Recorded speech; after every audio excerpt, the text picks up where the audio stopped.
অপর্ণাকে মাঝরাতে ছদ্মবেশে ট্যাক্সিতে করে মাধবপুর নিয়ে যাচ্ছে আর্য স্যার। হ্যাঁ বন্ধুরা, আমরা এমনটা দেখতে পাবো চিরদিন তুমি যে আমার ধারাবাহিকের আগামী পর্বগুলোতে। বিস্তারিত জানতে ভিডিওতে লাইক দিয়ে শেষ পর্যন্ত দেখতে থাকুন। আর্যর অতীত জানতে অপর্ণা পুরো মরিয়া হয়ে ওঠে। সে ঠিক করে আর্যর গ্রাম মাধবপুরে যাবে, তাই সে মাঝরাতে মাধবপুরের উদ্দেশ্যে বেরিয়ে পড়ে। আর রাস্তায় বেরিয়ে এসে ভাবতে থাকে সে এত রাতে কিসে করে যাবে এত দূর মাধবপুর। সে রাস্তায় দাঁড়িয়ে ট্যাক্সির জন্য ওয়েট করছিল যে কোনো কিছু একটা পেলে সেটাতে করে সে মাধবপুর যাবে। আর তখনই দেখতে পায় একটা ট্যাক্সি ওই দিক দিয়ে যাচ্ছে। তখন সঙ্গে সঙ্গে অপর্ণা বলে, এই ট্যাক্সি ট্যাক্সি, দাঁড়াও দাঁড়াও, আমি যাব, দাঁড়াও। আর ট্যাক্সিটা তো দাঁড়িয়ে পড়ে। অপর্ণা তখন ট্যাক্সিতে উঠে যায়। তারপরে আমরা ট্যাক্সি ড্রাইভারের সিটে বসে থাকতে দেখি কাকে জানেন? স্বয়ং আর্য সিংহ রায়কে।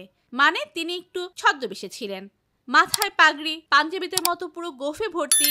তাকে দেখে বোঝাই যাচ্ছিল না তিনি আমাদের সেই চেনা আর্য স্যার। আর আর্য এভাবে ছদ্মবেশে গিয়েছিল যাতে অপর্ণা তাকে চিনতে না পারে।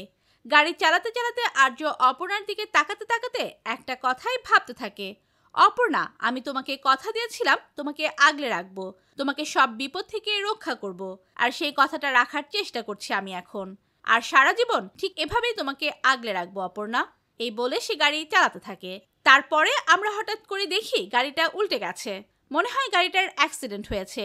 এইবার এই অ্যাক্সিডেন্ট থেকে আর্য অপর্ণা কি করে বাঁচবে, তাদের সাহায্য করতে কে এগিয়ে আসবে, সেটাই দেখার বিষয়। আর্যর আসল পরিচয় জানতে গিয়ে আর্য অপর্ণা এই যে বিরাট বিপদের সম্মুখীন হলো। তো বন্ধুরা, পরবর্তী আপডেট সবার আগে পেতে সাবস্ক্রাইব করুন আমাদের চ্যানেলটি। ধন্যবাদ।